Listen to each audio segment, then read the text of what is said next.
Hello students, हम लोग पढ़ रहे थे इलेक्ट्रोकेमिस्ट्री चैप्टर और पिछले वीडियो में हम लोगों ने डिस्कस किया था गैल्वेनिक सेल के बारे में, जिसमें से एक पार्ट हम लोग डेनियल सेल का भी देखा था, जहां पर हम लोग कॉपर और जिंक एज ए इलेक्ट्रोड हम लोग इस्तेमाल करते थे, उसको हम लोग डेनियल सेल बोलते थे। और उससे रिलेटेड कुछ इक्वेशंस हम लोगों ने डिराइव किया था। कौन कौन इक्वेशंस था हम लोग एक बार देख लेते हैं ओवरऑल। पहला इक्वेशन था आपका E note cell is equal to E naught cathode minus E naught anode. ये रिडक्शन पोटेंशियल के टर्म में हम लोगों ने लिखा हुआ था इसको। दूसरा हम लोगों ने नस्ट इक्वेशन को रिलेट किया हुआ था और लिखा था E cell is equal to E note cell minus 0.0591 divide by n log concentration of product by concentration of reactant. ये हम लोगों ने देखा था। तीसरा इक्वेशन हम लोगों ने देखा था इलेक्ट्रिकल वर्क डन के लिए। इलेक्ट्रिकल वर्क डन, इसको हम लोग डेल्टा जी से हम लोग रिप्रेजेंट करते हैं और ये था negative of n F E not cell. ठीक है, जहां पे एफ क्या है, Faraday, number of electrons moles में कितना ट्रांसफर हो गए। एक मोल के लिए 96500 हम लोगों ने कैलकुलेट किया हुआ था और एक हम लोगों ने पढ़ा हुआ था इक्विलिब्रियम कांस्टेंट के टर्म्स में, तो इसको हम लोग रिलेट किए हुए थे। E not cell is equal to 0.0591 divide by n log equilibrium constant. तो इक्विलिब्रियम कांस्टेंट इस फॉर्मूले से हम लोगों ने निकाल लिया था। ठीक है, तो ये चार इक्वेशंस हम लोगों ने लास्ट क्लास में डिराइव किया था, लेकिन न्यूमेरिकल्स नहीं किए थे। आज की क्लास में इस पे बेस्ड हम लोग पहले न्यूमेरिकल्स करते हैं और फिर हम लोग फर्दर आगे बढ़ेंगे। तो हम लोग देखते हैं पहला question, write the Nernst equation and EMF of the cell. पहले आपको नस्ट इक्वेशन लिखना है और फिर ईएमएफ ऑफ द सेल लिखना है। तो हम लोग पहले क्या करें कि नस्ट इक्वेशन लिख लेते हैं। तो नस्ट इक्वेशन जनरली हम लोग कैसे लिखते हैं, E cell is equal to E not cell minus 0.0591 divide by n log concentration of product divide by concentration of reactant. अब ये सेल रिएक्शन पे डिपेंड करेगा कि प्रोडक्ट क्या है, रिएक्टेंट क्या है, उसका कंसंट्रेशन हम लोग यहाँ पे लिख लेते हैं। तो यहाँ पे सबसे पहले हम लोग क्या करें, सेल रिएक्शन लिखेंगे। सेल रिएक्शन लिखेंगे तो सेल रिएक्शन, यहाँ पे सेल को रिप्रेजेंट किया हुआ है। तो हम लोग जानते हैं कि जो लेफ्ट वाला होता है वो आपका एनोड होता है या एनोड हाफ सेल बोलते हैं, और राइट वाला कैथोड या कैथोड हाफ सेल बोलते हैं। ठीक है, इसका मतलब ये मैग्नीशियम जो है ये दो इलेक्ट्रॉन्स को रिलीज करके ऑक्सीडाइज हुआ होगा। तो यहाँ से मैग्नीशियम दो इलेक्ट्रॉन्स रिलीज करता है और Mg2 पॉजिटिव में कन्वर्ट हो जाता है, और यही दो इलेक्ट्रॉन्स कॉपर जो है ये 2 पॉजिटिव के फॉर्म में है, 2 इलेक्ट्रॉन्स गेन करेगा और ये कॉपर में कन्वर्ट हो जाएगा। ये मैग्नीशियम सॉलिड के फॉर्म में है अभी। ठीक है, ओवरऑल जब रिएक्शन लिखते हैं तो यहाँ पे इलेक्ट्रॉन अपीयर नहीं होना चाहिए। तो ओवरऑल रिएक्शन क्या हो जाएगा हमारा, तो ये हो जाएगा मैग्नीशियम जो कि सॉलिड फॉर्म में है, कॉपर 2 पॉजिटिव, यहाँ से Mg2 positive plus copper solid. अब सॉलिड के लिए कंसंट्रेशन 1 होता है। ठीक है, तो इसके लिए 1 हो जाएगा, इसके लिए भी 1 हो जाएगा। और कॉपर 2 पॉजिटिव के लिए दिया हुआ है यहाँ पे 0.001 इतना मोलर इसके लिए दिया हुआ है, 0.001 इसके लिए दिया हुआ है। ठीक है, तो हम लोग जब पुट करेंगे तो यहाँ पे ई नोट सेल हम लोग को नहीं पता है, तो हम लोग ई नोट सेल कैलकुलेट कर ले। तो ई नोट सेल हम लोग छोटा सा फार्मूला जानते हैं, ई note cell cathode minus E naught anode. तो ई नोट कैथोड यानी कि आपको कॉपर आपका कैथोड होगा, मैग्नीशियम आपका एनोड होगा।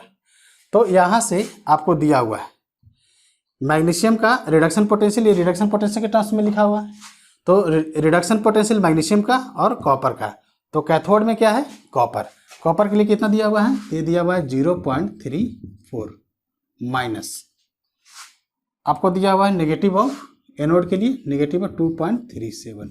तो जब इसको कैलकुलेट करेंगे तो कितना हो जाएगा 2.71 वोल्ट। ये इतना आपको ई नोट का वैल्यू हो जाएगा। तो इस पर हम लोग पुट कर दें। तो जब हम लोग इस पर पुट करेंगे तो यहाँ से E cell is equal to, direct put कर ले, ई नोट सेल की जगह पे मैं लिखता हूँ 2.71 minus 0.0591 divide by n. N की वैल्यू कितना हो जाएगा, यहाँ से 2 इलेक्ट्रॉन ट्रांसफर हुए तो एन का वैल्यू यहाँ पे हो जाएगा 2। ठीक है, तो यहाँ से लिखेंगे 2 लॉग। अब यहाँ से प्रोडक्ट में क्या है Mg2 पॉजिटिव कॉपर, रिएक्टेंट पे क्या है Mg और कॉपर 2 पॉजिटिव। तो चूंकि ये सॉलिड में है तो आप चाहे तो लिख सकते हैं, नहीं भी लिख सकते हैं, क्योंकि इसका कंसंट्रेशन 1 होने वाला है। तो हम लोग यहाँ से डायरेक्ट लिखते हैं।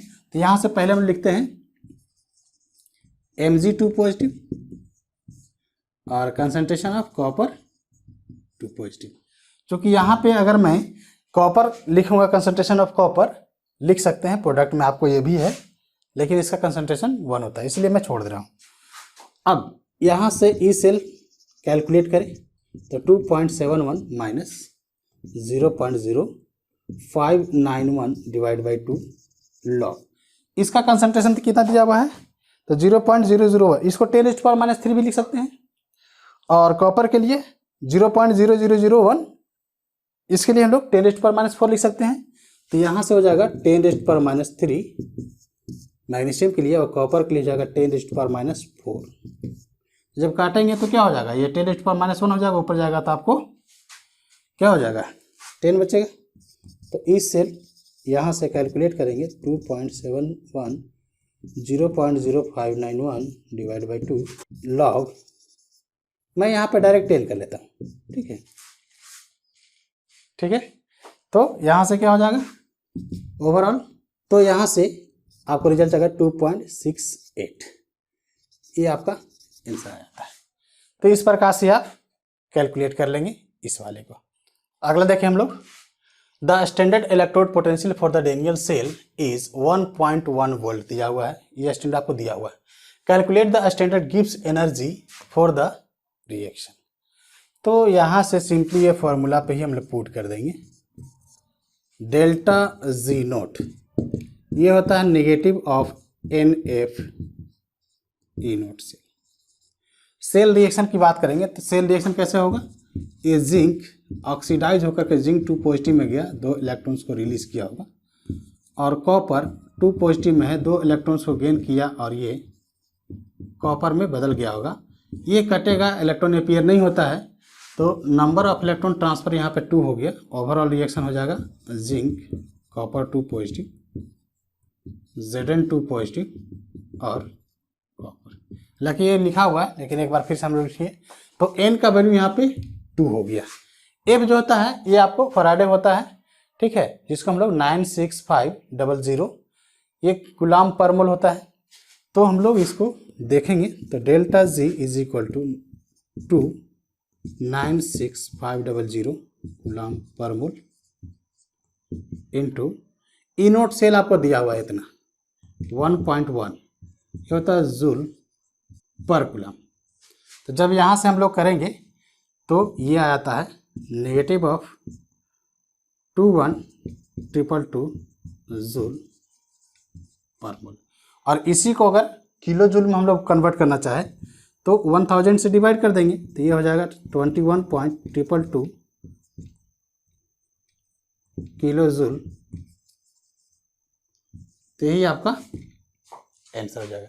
तो इस प्रकार क्वेश्चन के लिए तो बड़ा ही आसान हो गया। ये डेल्टा जी नोट जो होता है ये आपका इलेक्ट्रिकल वर्क डन भी कहलाता है। अगर कहता है कि calculate the electrical work done for the cell, तो भी हम लोग यही निकालते हैं।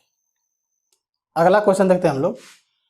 ई नोट फॉर द सेल, ये आपको सेल का रिप्रेजेंट किया हुआ है, जहाँ पे जिंक का ऑक्सीडाइज होकर के जिंक 2 पॉजिटिव में गया, कॉपर रिड्यूस होकर के कॉपर में चला गया, यानी कि ये आपका एनोड और ये आपका कैथोड इज 1.10 वोल्ट। ये आपका इनोड दिया हुआ है at 25 degree Celsius. The equilibrium constant for the reaction, ये रिएक्शन है जो कि इक्विलिब्रियम पे एग्जिस्ट कर रहा है और इक्विलिब्रियम कांस्टेंट आपको निकालना है।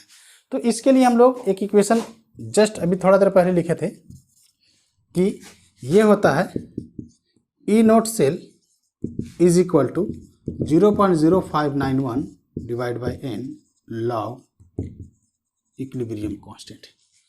यहाँ से ई सेल 0 होता है क्योंकि ये इक्विलिब्रियम में एग्जिस्ट कर रहा है। इक्विलिब्रियम में जब एग्जिस्ट करेगा तो E cell is equal to 0 हो जाता है। तो अब यहाँ से एन का वैल्यू कितना होगा और सेल का रिएक्शन, तो एन का वैल्यू हमें तब पता चलेगा जब सेल के रिएक्शन देखेंगे। तो यहाँ से जिंक जो है ये ऑक्सीडाइज हो गया जिंक 2 पॉजिटिव में, तो 2 इलेक्ट्रॉन्स को रिलीज किया और यही 2 इलेक्ट्रॉन्स को कॉपर 2 पॉजिटिव गेन किया और ये बदल गया कॉपर में। तो नंबर ऑफ इलेक्ट्रॉन कितना ट्रांसफर हुए, यहाँ से ओवरऑल रिएक्शन लिखेंगे तो कॉपर 2 पॉजिटिव, Zn2 पॉजिटिव और कॉपर, तो एन का वैल्यू यहाँ से 2 हो जाता है। तो हम लोग यहाँ से ई नोट का वैल्यू दिया हुआ है, तो ये 1.10 volt is equal to 0.0591 divide by 2 log equilibrium constant. तो यहाँ से इक्विलिब्रियम कांस्टेंट जब निकालेंगे तो क्या हो जाएगा, इक्विलिब्रियम कांस्टेंट हो जाएगा, देखिए यहाँ पे लॉग में दिया हुआ है, चलिए इसको हम लोग लॉग कर ले। तो log equilibrium constant 1.10 into 2 divide by 0.0591, यहाँ से आ जाता है 37225। अब इसी को जब हम लोग एंटी लॉग ले लेंगे तो इक्विलिब्रियम कांस्टेंट आपका निकल जाता है। एंटी लॉग जो है ये आपको टेबल में देख के ही पता चलेगा, तो ये आता है 1.66 इंटू 10⁻37। तो हमें ऑर्डर पूछा था, तो ये ऑर्डर आपका 10⁻37। तो जब कभी भी इस प्रकार के आपको दिया हुआ है इक्विलिब्रियम कांस्टेंट, इस फार्मूले से हम लोग निकाल लेते हैं। यहाँ से चूंकि लॉग में दिया हुआ है तो लॉग से हमें जब निकालना होगा तो एंटी लॉग लेते हैं। अब एंटी लॉग के लिए आपको टेबल का इस्तेमाल करना पड़ेगा, जो लॉग टेबल होता है। तो इस प्रकार के और भी क्वेश्चंस आप लगाएंगे जो इक्वेशन बेस्ड होगा, जितना क्वेश्चन लगाएंगे उतना ही आपका कॉन्सेप्ट क्लियर होते जाएगा। अगला हम लोग का है स्टैंडर्ड हाइड्रोजन इलेक्ट्रोड, इसको हम लोग शॉर्ट में SHE बोलते हैं, सी स्टैंडर्ड हाइड्रोजन हाफ सेल भी इसको बोल लिया जाता है। तो इसका पहले हम लोग सेटअप समझे किस प्रकार के। तो इस प्रकार से हम लोग एक कंटेनर लेते हैं और इसमें हम लोग एक्वस HCl डालते हैं जो 1 मोलर होता है। 1 मोलर यानी कि स्टैंडर्ड कंडीशन हम लोग यहाँ पे अप्लाई कर रहे हैं। टेम्परेचर 25 डिग्री सेल्सियस ले रहे हैं और यहाँ से क्या करते हैं कि इस प्रकार का एक बना हुआ रहता है होल, जिससे हम लोग हाइड्रोजन गैस को पास कराते हैं। और यहाँ से ये जो है, इसको आप देख रहे हैं, ये आपका प्लेटिनम है या फिर प्लेडियम ले लीजिए, और इसको आगे एक तार से कनेक्ट करके ये प्लेटिनम का फॉइल बनाया हुआ है। प्लेटिनम का फॉइल जो होता है ये बहुत अच्छा हाइड्रोजन गैस को एडजॉर्ब या एब्जॉर्ब करने की टेंडेंसी रखता है। ठीक है, एडजॉर्ब करके बहुत सारे ये उसमें छिद्र जैसा रहते हैं, होल बने रहते हैं, जिसमें हाइड्रोजन गैस जाकर के उसमें ऑक्यूपाई कर लेते हैं, जिसको एक टर्म भी देते हैं ऑक्लूजन। ऑक्लूजन भी इसको टर्म देते हैं। तो होता क्या है कि जब यहाँ से हाइड्रोजन गैस को हम लोग यहाँ पे पुट कराते हैं, इंट्रोड्यूस करते हैं एट 1 atm प्रेशर पे, क्योंकि स्टैंडर्ड कंडीशन हम लोग फॉलो कर रहे हैं, तो ये हाइड्रोजन गैस आता है, आते जाता है और इस पे आकर के चिपक जाता है और चिपकने के बाद एडजॉर्ब हो जाता है। एडजॉर्ब होने के बाद क्या होगा, बाकी जो होगा ये चूंकि इसमें भरा हुआ है तो ये जो चिपका बाकी सब इस रास्ते से बुलबुले के फॉर्म में ये बाहर निकलने लगते हैं। तो जब यहाँ से आप इंट्रोड्यूस करते हैं तो यहाँ होता क्या है कि ये जो हाइड्रोजन गैस होता है ये H पॉजिटिव के फॉर्म में ऑक्सीडाइज हो जाता है। ठीक है, और यहाँ से चूंकि सॉल्यूशन में ऑलरेडी बहुत सारे H पॉजिटिव मौजूद हैं, 1 मोलर वहाँ पे मौजूद हैं, क्योंकि एक्वस HCl 1 मोलर लिए हुए थे, तो H प्लस और Cl नेगेटिव यहाँ पे टूट जाते हैं। ये एक स्ट्रॉन्ग एसिड है, कंप्लीटली डिसोसिएट हो जाता है H पॉजिटिव और Cl नेगेटिव के फॉर्म में। तो यहाँ से H पॉजिटिव ऑलरेडी मौजूद हैं, तो H पॉजिटिव जो होता है जो इस सॉल्यूशन में मौजूद हैं, इस इलेक्ट्रॉन को गेन करके ये फिर से H2 के फॉर्म में आ जाते हैं। तो यहाँ से हुआ क्या कि ये ऑक्सीडाइज जो हुआ, इसको हम लोग कुछ इस प्रकार से रिप्रेजेंट कर लेते हैं कि ये जो H2 था H पॉजिटिव के फॉर्म में गया और यहाँ से H पॉजिटिव H के फॉर्म में गया ठीक है। इन दोनों का ये जो है हाइड्रोजन का ऑक्सीडाइज होने की टेंडेंसी, इसको ऑक्सीडेशन पोटेंशियल बोल रहे हैं। और ये जो H पॉजिटिव इलेक्ट्रॉन्स को गेन करके H2 के फॉर्म में आया, गैस के फॉर्म में कन्वर्ट हुआ, इसको हम लोग रिडक्शन पोटेंशियल बोल रहे हैं। तो ऑक्सीडेशन पोटेंशियल और reduction potential hydrogen standard half cell के केस में इसको 0 लिया गया है। ऑक्सीडेशन पोटेंशियल ऑफ हाइड्रोजन भी 0 है, रिडक्शन पोटेंशियल ऑफ हाइड्रोजन भी आपको 0 है। ठीक है, दोनों के केस में 0 ले लिया गया और इसको एक स्टैंडर्ड रेफरेंस बना दिया गया। स्टैंडर्ड रेफरेंस बनाने के लिए ही इसको दोनों ऑक्सीडेशन पोटेंशियल और रिडक्शन पोटेंशियल हाइड्रोजन के केस में आपको 0 लिया गया है। तो यहां से क्या होगा, इसको हम लोग एनोड हाफ सेल भी बोल सकते हैं और इसको हम लोग कैथोड हाफ सेल भी बोल लेंगे। और इसी ऑक्सीडेशन पोटेंशियल रिडक्शन पोटेंशियल को स्टैंडर्ड रेफरेंस बनाया गया है। क्यों ऐसा 0 किया गया था? It is assigned to make it standard reference. जब हम लोग इलेक्ट्रोकेमिकल सीरीज बनाए थे तो वहाँ पे देखे थे कि रिडक्शन पोटेंशियल के अकॉर्डिंग वहाँ पे अरेंज किया हुआ था। ठीक है, तो वो रिडक्शन पोटेंशियल आया किससे था? तो इससे हम लोग कंपेरिजन किए थे। स्टैंडर्ड यहाँ पे हाइड्रोजन हाफ सेल है, इसके कंपेरिजन में जो ऑक्सीडाइज हो गया इसका मतलब हाइड्रोजन से ज़्यादा ऑक्सीडेशन पोटेंशियल है, और इसके रेस्पेक्ट में जो रिड्यूस कर गया इसका मतलब इससे ज़्यादा वो रिडक्शन पोटेंशियल रखता है। तो रिडक्शन पोटेंशियल कितना है, ऑक्सीडेशन पोटेंशियल कितना है? हालांकि दोनों सेम होता है, बस वहाँ पे साइन बदल जाता है। किसी एक इलेक्ट्रोड के लिए रिडक्शन पोटेंशियल और ऑक्सीडेशन पोटेंशियल सेम होते हैं, लेकिन इलेक्ट्रोकेमिकल सीरीज बनाने के लिए एक डायरेक्ट मेथड था, ये स्टैंडर्ड रेफरेंस बना करके ये तरीका था। इसको हम लोग किसी भी सेल से कनेक्ट करा देते थे और वहाँ पे देखते थे कि ऑक्सीडाइज हो रहा है कि रिड्यूस हो रहा है। और ऑक्सीडाइज और रिड्यूस होने के जो चेक करने का तरीका था वो क्या था कि जो भी इलेक्ट्रोड, मान लीजिए कि जिंक ले रहे हैं, तो जिंक इलेक्ट्रोड को एक अलग सेल बना करके इसमें कनेक्ट करते थे वायर से, तो वो जिंक ऑक्सीडाइज होना स्टार्ट हो गया। ऑक्सीडाइज होने लगा तो मतलब क्या है कि स्टार्टिंग में उसका मास ज़्यादा रहा होगा जिंक का, धीरे धीरे ऑक्सीडाइज होते होते क्या होगा, 1 या 2 मिनट तक वहाँ पे रिएक्शन हुआ और इसके बाद उसका मास मेजर किया जाता, मास वहाँ पे कम दिखाया जाता था। इसका मतलब जिंक रॉड ऑक्सीडाइज हुआ। तो इससे कंक्लूजन क्या निकला था कि oxidation potential of zinc is more than oxidation potential of hydrogen cell. क्योंकि इसको स्टैंडर्ड बनाया गया है तो इसका ऑक्सीडेशन पोटेंशियल 0 लिया गया है, तो जो कुछ भी ऑक्सीडाइज हुआ उसका वो पॉजिटिव है। तो वोल्ट मीटर लगा करके कितना वो तेजी से फ्लो कर रहा था और कितना उसका वैल्यू होगा वो सारा कुछ वहाँ पे कैलकुलेट हो जाता है। तो ये एक डायरेक्ट मेथड भी है आपको इलेक्ट्रोकेमिकल सीरीज या किसी भी इलेक्ट्रोड का ऑक्सीडेशन पोटेंशियल या फिर रिडक्शन पोटेंशियल कैलकुलेट करने के लिए, और इसी के हेल्प से हम लोगों ने एक रिडक्शन पोटेंशियल का इलेक्ट्रोकेमिकल सीरीज बनाया हुआ है। तो अब ये है कि इसको हम लोग रिप्रेजेंट कैसे करेंगे। यहाँ से प्लेटिनम या प्लेडियम, ये हम लोग इलेक्ट्रोड इस्तेमाल कर रहे हैं, हाइड्रोजन गैस है और इस एक्वा सॉल्यूशन में आपका H पॉजिटिव है।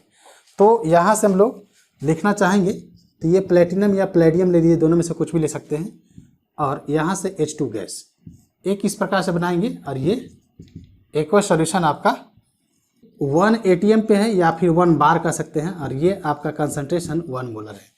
तो ये हाइड्रोजन हाफ सेल को रिप्रेजेंट करने का तरीका है इन टर्म्स ऑफ ऑक्सीडेशन। ये एनोड हाफ सेल हो गया। वहीं पे कैथोड हाफ सेल करेंगे तो यहाँ से बदल देंगे, यहाँ से H पॉजिटिव लिखेंगे और ये H2, और फिर यहाँ से प्लेटिनम या फिर प्लेडियम। जब रिडक्शन के टर्म में लिखेंगे तो ऐसे लिखेंगे, ऑक्सीडेशन के टर्म में लिखेंगे तो इस प्रकार से लिखते हैं हम लोग। तो दोनों हाइड्रोजन हाफ सेल को रिप्रेजेंट करने का तरीका है इस प्रकार से, ठीक है। और आप हाइड्रोजन हाफ सेल बनाएंगे स्टैंडर्ड वाला तो कुछ इस प्रकार से ध्यान रखेंगे कि डायग्राम में यहाँ पे ये जो है प्लेटिनम का फॉइल है जो हाइड्रोजन गैस को एडजॉर्ब या एब्जॉर्ब करने की टेंडेंसी रखता है, और H पॉजिटिव यहाँ पे जो सॉल्यूशन जो HCl के द्वारा है वो आपको यहाँ पे हाइड्रोजन गैस ऑक्सीडाइज होते हैं और ये रिड्यूस होता है। तो इसका ऑक्सीडेशन पोटेंशियल और रिडक्शन पोटेंशियल दोनों को 0 बनाया गया टू मेक स्टैंडर्ड रेफरेंस, और इसी से हम लोग इलेक्ट्रोकेमिकल सीरीज का एक ऑर्डर बना लेते हैं। अब आगे हम लोग देखें, एक क्वेश्चन है, how would you determine the standard electrode potential of Mg2 positive Mg, यानी कि मैग्नीशियम रॉड के बारे में, ये ऑक्सीडाइज होकर के Mg2 पॉजिटिव के फॉर्म में आता है, तो रिडक्शन पोटेंशियल कितना हो गया या फिर ऑक्सीडेशन पोटेंशियल हम कितना बता सकते हैं, तो कैसे हम लोग कैलकुलेट करेंगे।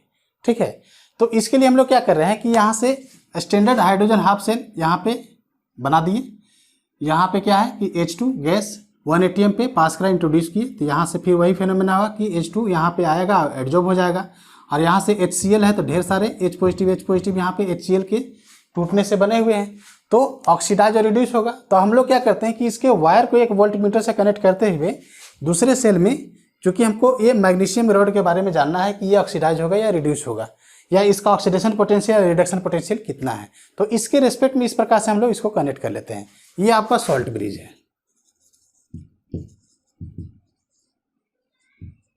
यहाँ पे आप KCl डाल दीजिए।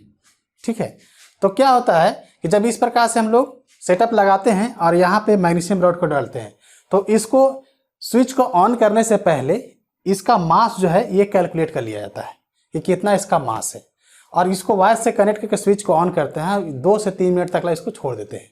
इसके बाद इसको दोबारा से फिर निकाल करके हम लोग देखते हैं कि क्या हुआ वहाँ पे। तो जब निकाल करके फिर से इसका मास को कैलकुलेट किया जाता है तो देखा जाता है कि इसका मास डिक्रीज हो गया है, कम हो गया है। तो मास कम कैसे होता है? जब ये ऑक्सीडाइज होगा, और जब ये रिड्यूस होता तो उस केस में इसका क्या होता है, इसका मास बढ़ जाता है। तो जो भी इलेक्ट्रॉन यहाँ से क्या है कि ये Mg2 पॉजिटिव के फॉर्म में ये ऑक्सीडाइज हुआ होगा, इलेक्ट्रॉन को रिलीज किया होगा, और यहाँ से हाइड्रोजन गैस बना होगा H2 को फॉर्म में, जो कि 1 बार या 1 atm प्रेशर वहाँ पे क्रिएट हो रहा होगा H2 को फॉर्म में। ठीक है, और ये बुलबुले के फॉर्म में ये ऐसे निकलते जाते हैं, बुड़ करते हुए वो निकलते जाएगा। तो हम लोग क्या देखते हैं कि जब इसका ऑक्सीडेशन पोटेंशियल निकालना हो तो इस प्रकार का सेटअप लगाते हैं, और इस प्रकार से हम लोग पहले उसका मास कैलकुलेट कर लेंगे कि कितना है, मेजर कर लेते हैं, और फिर 2 से 3 मिनट तक वायर कनेक्ट करा के उसको हम लोग देखते हैं। तो यहाँ से वोल्ट मीटर आपको बता देता है कि ये किस डायरेक्शन में गया और कितना आपको पास हुआ है। ठीक है, और इसका मेजरमेंट कितना हुआ है, और इसी से हम लोग इलेक्ट्रोड पोटेंशियल भी कैलकुलेट कर लेते हैं। तो इसका मास रिड्यूस हुआ मिलता है, यानी कि ये ऑक्सीडाइज हो गया होगा। तो इस प्रकार से जब रिप्रेजेंट करना होगा तो ये ऑक्सीडाइज हो गया, इसका मतलब क्या हो, ये एनोड होगा, और ये क्या बन गया, ये कैथोड बन गया, ये आपका कैथोड हो गया। ये चूंकि ऑक्सीडाइज हुआ इसलिए इसको हम लोग एनोड बोलते हैं। हम लोग पहले ही बात किए हैं कि जो इलेक्ट्रोड ऑक्सीडाइज होता है उसको हम लोग एनोड बोलते हैं, जो रिड्यूस होता है उसको हम लोग कैथोड बोलते हैं। तो जब हम लोग इस प्रकार से रिप्रेजेंट करते हैं तो लेफ्ट वाले साइड में एनोड, तो एनोड क्या था, मैग्नीशियम, ये ऑक्सीडाइज होकर Mg2 पॉजिटिव, इसका भी हम लोगों ने 1 मोलर लिया हुआ है। H पॉजिटिव यहाँ से 1 मोलर है, और हाइड्रोजन गैस यहाँ पे प्रोड्यूस हो रहा है H2 को फॉर्म में। या प्लेटिनम लीजिए या प्लेडियम ले लीजिए, यहाँ हम लोग प्लेटिनम ही लिए हुए, तो आप प्लेडियम हटा दीजिए तो ही बढ़िया रहेगा, यहाँ पे प्लेटिनम केवल लिख लेते हैं। अब ई नोड सेल जब निकालते थे तो ई कैथोड माइनस ई एनोड करते थे हम लोग, याद कीजिए। तो यहाँ से ई नोड कैथोड क्या है, हाइड्रोजन, और इनोड आपको एनोड के फॉर्म में मैग्नीशियम है। तो अब इसको हम लोग इतना में माइनस कैथोड माइनस एनोड करेंगे, लेकिन ये क्या है, इतना का वैल्यू क्या होगा, 0, क्योंकि ये स्टैंडर्ड बनाने के लिए इसको 0 मान लिया गया है। IUPAC ने इसको बताया है कि आप स्टैंडर्ड ऑक्सीडेशन पोटेंशियल हो या फिर रिडक्शन पोटेंशियल हाइड्रोजन के लिए आप 0 लेंगे, तो ये 0 लिए, तो 0 माइनस इतना हो जाएगा।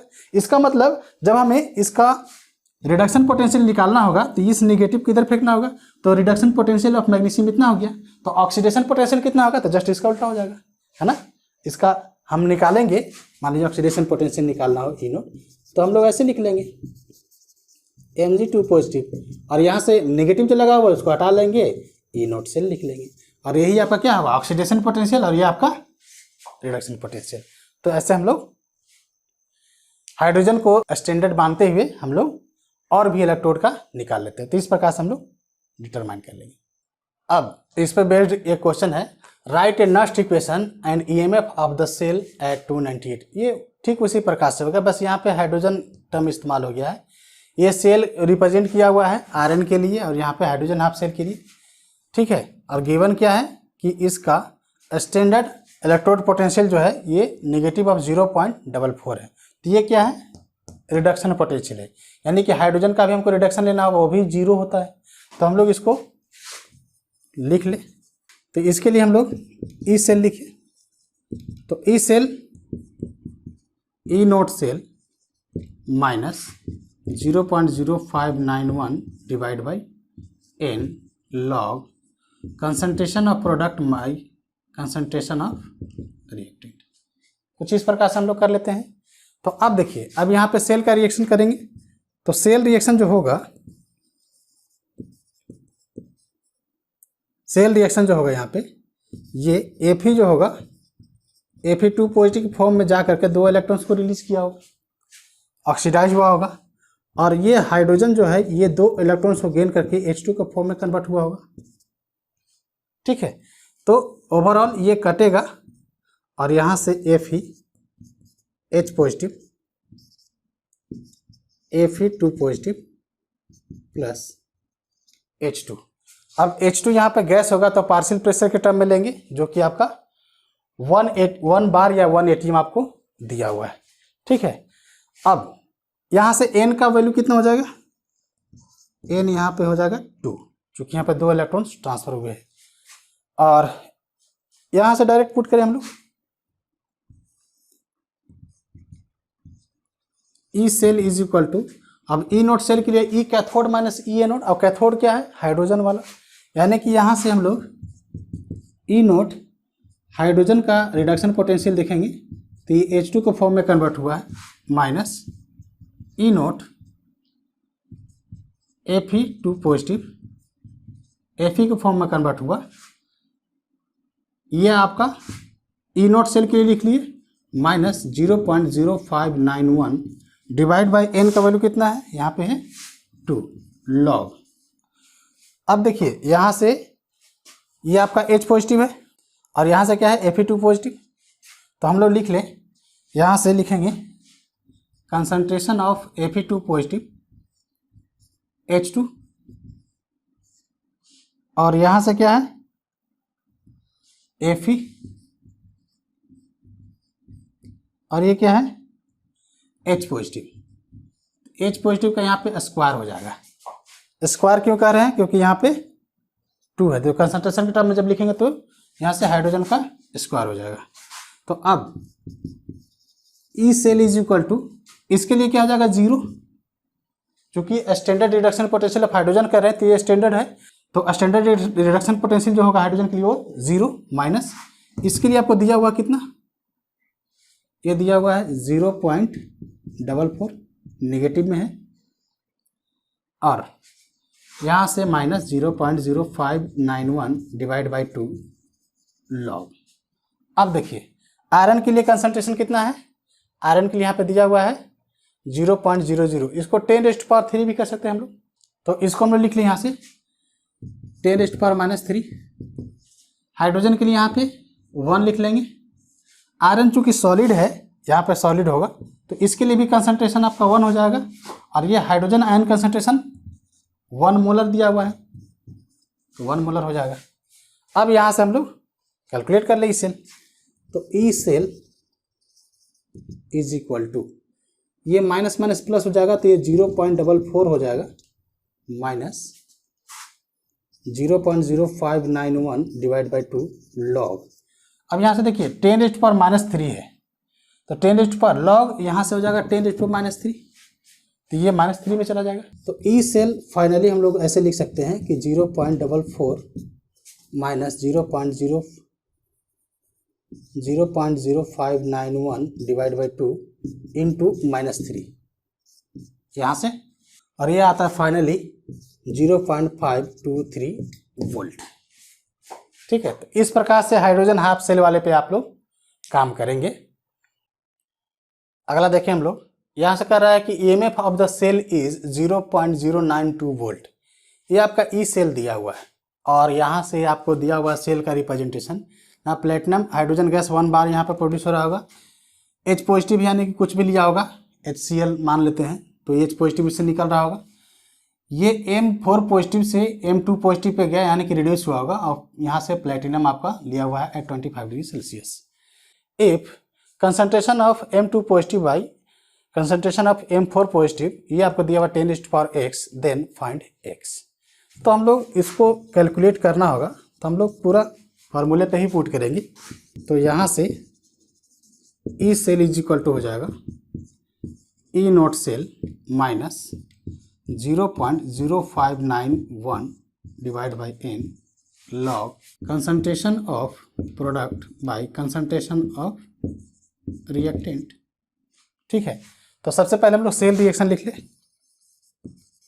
सेल रिएक्शन क्या हो जाएगा, तो सेल रिएक्शन यहाँ से हाइड्रोजन जो है ये ऑक्सीडाइज हुआ H पॉजिटिव के फॉर्म में और ये इलेक्ट्रॉन रिलीज किया और वहाँ से M4 पॉजिटिव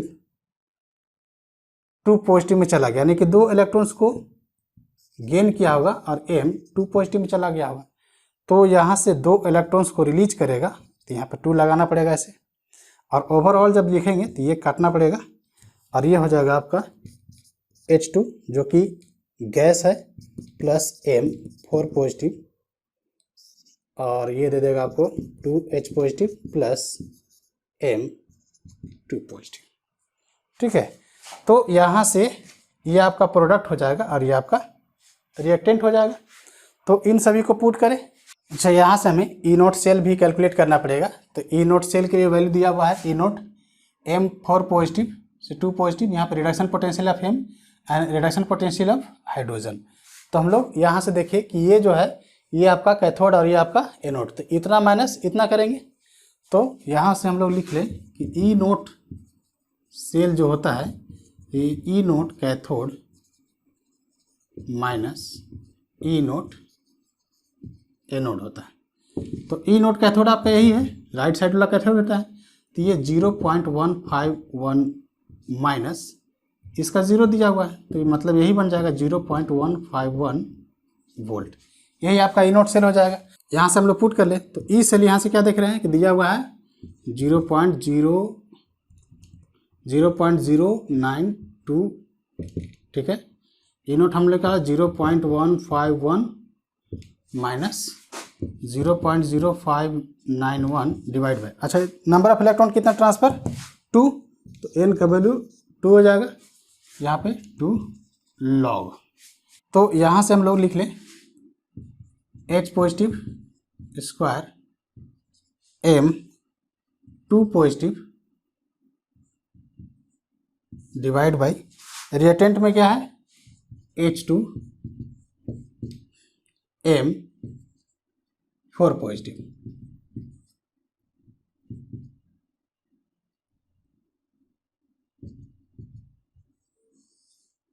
यही दिया हुआ है। तो अब यहाँ से हम लोग 0.092 is equal to 0.151 minus 0.0591 divide by 2 log. तो यहाँ से H पॉजिटिव आयन, तो ये 1 का स्क्वायर हो जाएगा। ठीक है जी, और यहाँ से ये H2 1 बार होगा तो ये भी 1 हो जाएगा। अब M2 पॉजिटिव और M यहाँ से 4 पॉजिटिव, ये इसका दिया हुआ है 10⁻⁴x, तो ये 10⁻⁴x दिया हुआ है। ठीक है, तो हमें x का वैल्यू निकालना है। तो यहाँ से फाइनली निकाले 0.092 is equal to 0.151 minus 0.0591 divide by 2 log 10⁻⁴x। तो 10⁻⁴x है, लॉग 10⁻⁴x है, तो x हो जाएगा। तो x का वैल्यू क्या हो जाएगा, तो हम लोग सिंपली निकाल लें, इसको इधर माइनस करके फिर डायरेक्ट निकाल लें। तो यहाँ से 0.092 0.151 माइनस 0.0591 डिवाइड बाई 2x। तो यहाँ से हम लोग x का वैल्यू निकाल सकते हैं। यहाँ से हम लिख ले 0.0591 by 2x is equal to 0.151 minus 0.092। तो यहाँ जब कैलकुलेट करते हैं हम लोग तो ये आया था आपका 0.0591 by 2x is equal to, इसको जब माइनस करेंगे तो ये आता है 0.0591। ठीक है, तो हम लोग x का वैल्यू निकालें, तो x का वैल्यू हो जाएगा क्या, तो 0.0591 डिवाइड बाई 0.0591 इंटू 2, ये कटेगा तो x का वैल्यू 2 आ जाएगा। तो ये इस प्रकार से हम लोग निकाल लेते हैं। तो इस प्रकार से आप लोग और भी क्वेश्चन लगा करके प्रैक्टिस करेंगे। जितना आप प्रैक्टिस करेंगे उतना ही कॉन्सेप्ट क्लियर होते जाएगा। और हम लोग आज के लिए यहीं पे क्लास को ख़त्म करते हैं और मिलते हैं फिर हम लोग अगले क्लास में।